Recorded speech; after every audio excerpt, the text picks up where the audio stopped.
But an operation against Japan would primarily be a naval operation.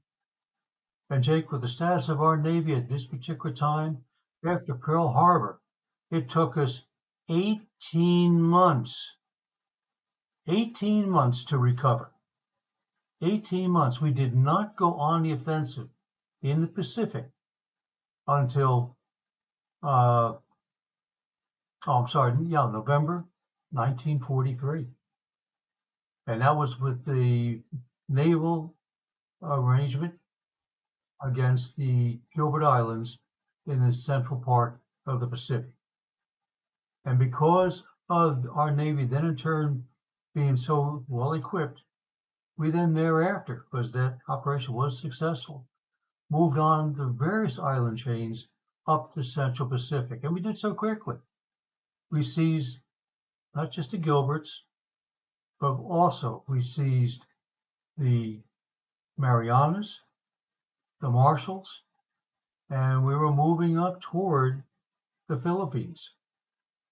And with all this being the case, again, it took us a great deal of time to recover from Pearl Harbor, reestablish our Navy, and then move on.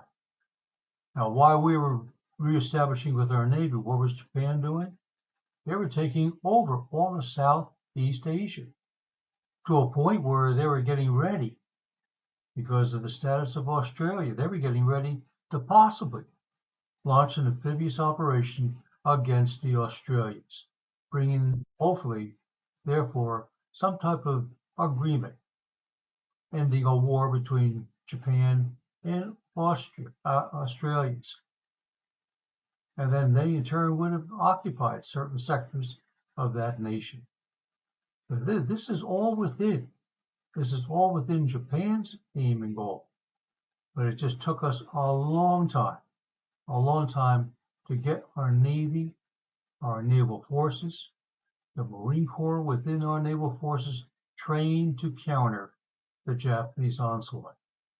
Right. I mean, not just reestablish our Navy, but to kick it into overdrive. I mean, I don't know who the quote's credited to, but some Japanese admiral or commander says infamously, "I fear we have awoken a sleeping giant and filled him with a terrible resolve." Because the Japanese Navy, during at the time of Pearl Harbor, was way more powerful than the American Navy. But once we were attacked and the home front kicked into overdrive and the industrial might of the US came to the forefront, I mean, we had like 27 Essex class carriers on order that were just being pumped out throughout the war. I mean, you said 18 months to get back on our feet, but once we were back on our feet, it was over. Jake, that's the case. That's the case. One thing that was key to Japanese military policy, particularly their Navy policy, was the fact that they began to very effectively utilize aircraft carriers, not as defensive weapons, but as offensive weapons. And Pearl Harbor is a good example of the Japanese moving offensively via the use of naval forces, in particular their aircraft carriers. But one thing about the attack on Pearl Harbor that does enable us to recover within an 18-month period. One thing that they fail to do is they do move in, they do cripple the United States Navy for 18 months. But the one thing they did not do was knock out Pearl Harbor as a vital supply and rebuilding port for the Navy. They did not attack all of the oil refineries in the region, the oil tanks, the gasoline tanks that were there, and nor did they attack the facilities for repair and restitution. They did not do so. And it's those facilities that we utilize to recover within an 18-month period. So with all this being the case, the one thing that, although they were very, very effective in conducting the attack initially, They failed to do what they really felt they had to do because the commander of the Japanese Navy wanted that not just the ships attacked, but also the supply depots and the construction reconstruction ports there. But the commander of the force itself, after their initial attack on Pearl Harbor, he felt they were so successful in doing so, he withdrew without conducting any attack, which he could have done as phase three of that attack. He withdrew from that area, canceling the third wave attack against Pearl Harbor. And it was a critical mistake within the Japanese military. Yeah, that was Admiral Yamamoto, I believe. But what a major blunder, because he had the opportunity to take out those oil refineries, and he held back, which gave us, that gap, that little bit of oxygen that we had left. He crippled us, but he didn't destroy us, which he completely had the opportunity to do, and that ended up being a catastrophic blunder. All right, Jake, he was not the one in charge of the actual operation. There was an Admiral Nishima, who is the one that felt he had been so successful he did not have to pull off uh, the third wave attack. And he's the one that made that decision to withdraw. And when he did, it really thoroughly upset Yamamoto because he knew what the impact of that was going to be. But he couldn't reverse it. Couldn't reverse it because the admiral on site had already pulled back. But speaking of aircraft carriers, which are a major technological advancement from World War One, which gave vast, it completely changed the landscape of the war, and especially naval warfare.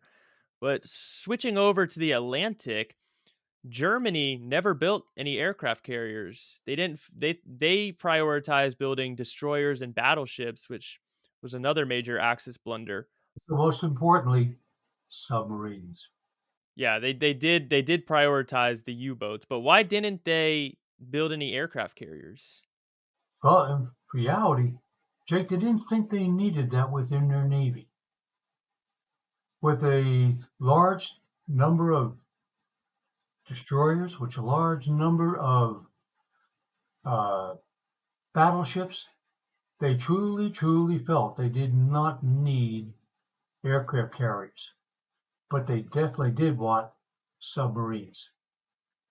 So that's the reason why they concentrated on manufacturing those naval vessels as opposed to any aircraft carrier. They did establish one, but never did use it. Yeah, the U-boats were quite deadly. How close were they getting to the United States Atlantic coast? Because I believe I've read about anecdotes where German U-boat um, sailors actually saw the city lights from Miami or Atlantic coastal cities. Jake, they did.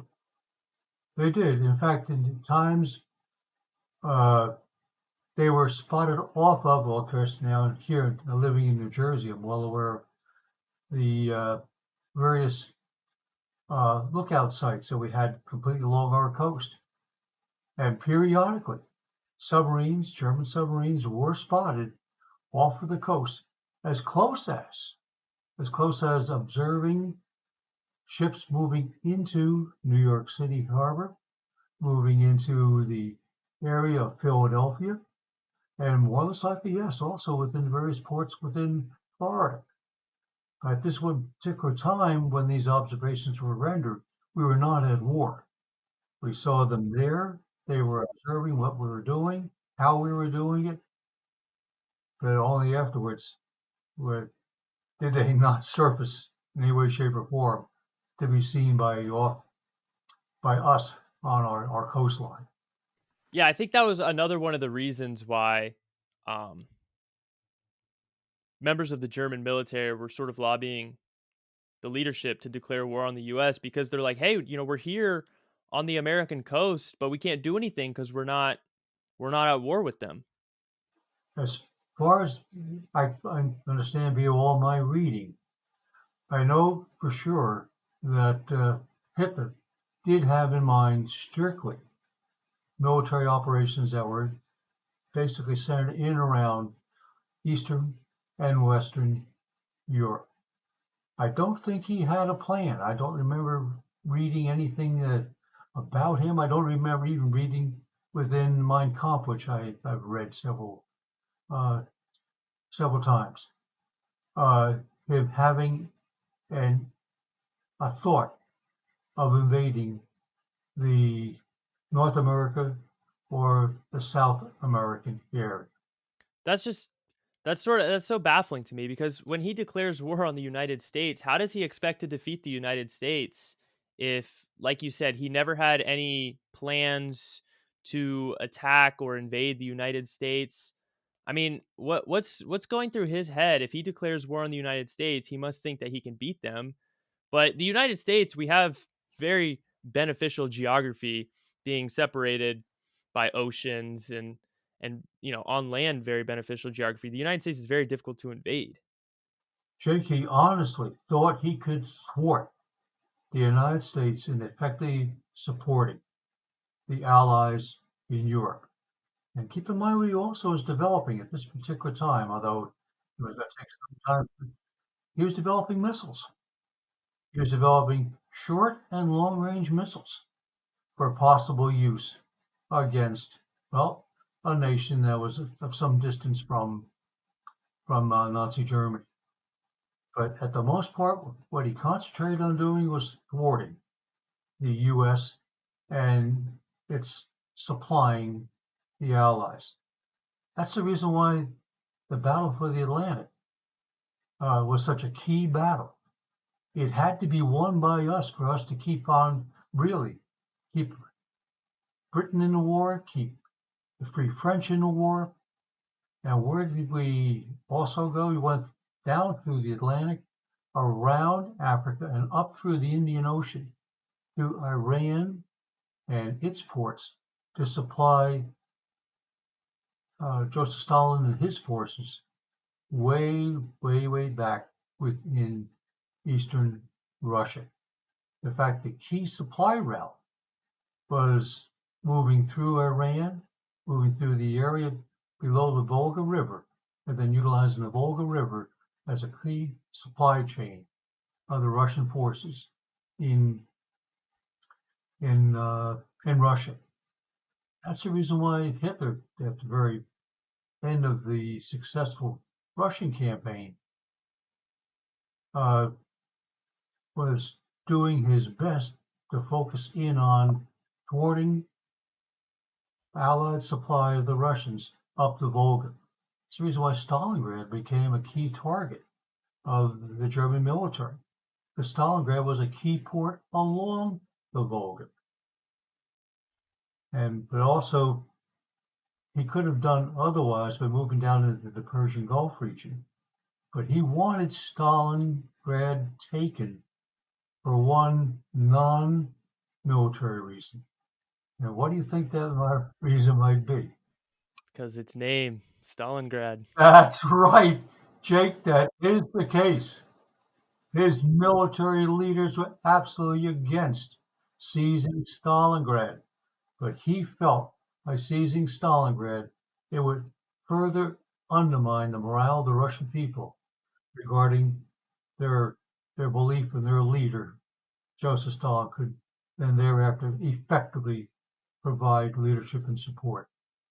Yeah, Hitler wasn't a very smart guy, I don't think. I mean, speaking of the missile programs and the V2 rocket program, it's sort of ironic how that turned out because all of those guys, especially Werner von Braun, ended up coming to work for the Americans and ended up developing NASA and our rocket program. But I mean, to go back to declaring war on the United States, he wants to thwart the United States' ability to supply the other allies. But in order to do that, you have to destroy the means of production. And Hitler had no way of doing that.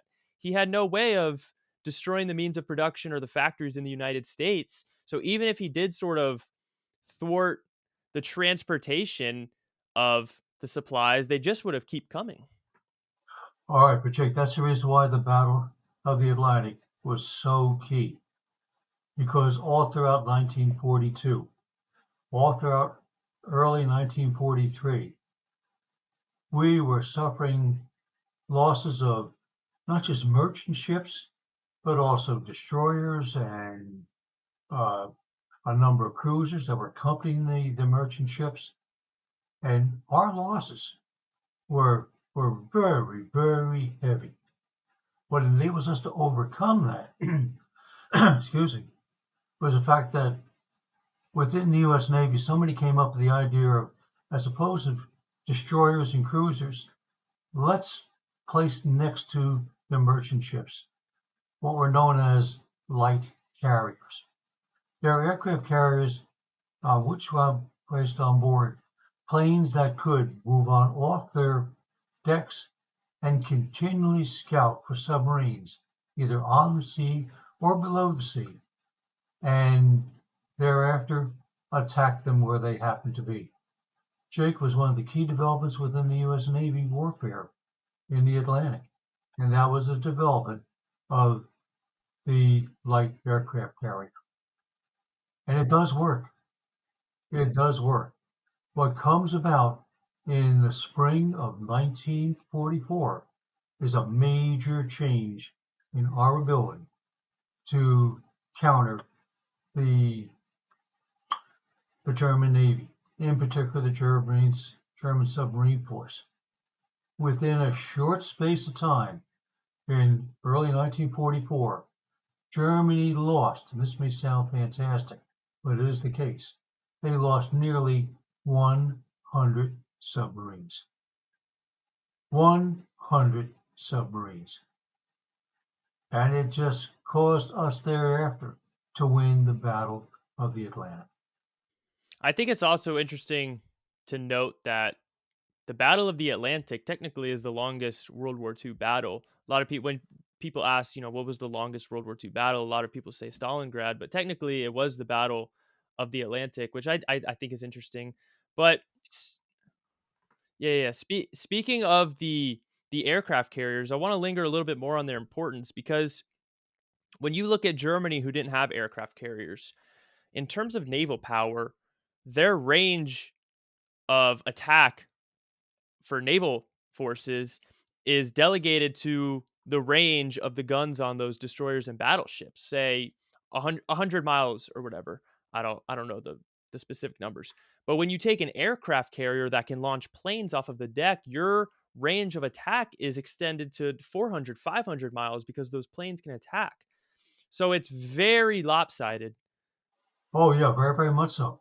Now, one thing about aircraft carriers, and here's where Yamamoto does make a major, major difference within the Japanese Navy. Japanese Navy was utilizing their aircraft carriers that they had uh, as defensive weapons, not offensive weapons. And what comes about is the fact that utilizing their carriers as defensive weapons, they did not place on board those carriers fighter planes that they could use to attack the enemy. They had on those planes or on those carriers planes that would primarily scout out in front of the Japanese Navy to see what was out there in front, so that the Japanese Navy that was sailing out there in the Pacific could appropriately react.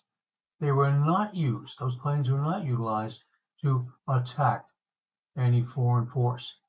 Here, Yamamoto makes the major change within the Japanese Navy. He feels Japanese carriers should be utilized as offensive weapons and put on board those carriers not just fighter planes to be utilized as scouts, but torpedo planes and dive bombers. And they had those planes and they put them on and they were utilized for the first time that way. The attack on Pearl Harbor, 7 December 1941. Yes, major, major, major change. And one thing about Yamamoto, he understood to a very, very large extent how the American Navy was operating. And with it not having an emphasis on equipping carriers with offensive planes. Because after graduating college here in the United States, he was a college graduate from, I forgot now. But he was a college graduate from one of our colleges in the Northeast. And he then after was assigned as a naval assistant to the Japanese embassy in Washington, D.C. And one of his jobs was to go out and scout what was happening within the American Navy and in turn report that to the Japanese authorities. Well, ultimately utilizes all of this information and also understanding how the American Navy operates to plan his attack on Pearl Harbor. One thing about the American Navy, he knew that on every Sunday, what the American Navy did was release its men on board its ships so that they could go ashore and do shopping, meet friends, entertain, go to religious ceremonies. So he knew every Sunday morning, for the most part, American naval ships were vacated by their troops, their naval personnel. It's one of the reasons why he specified the attack on Pearl Harbor to take place on a Sunday morning. And guess what? It did. Yeah, I don't think people realize how revolutionary these sort of tactics are.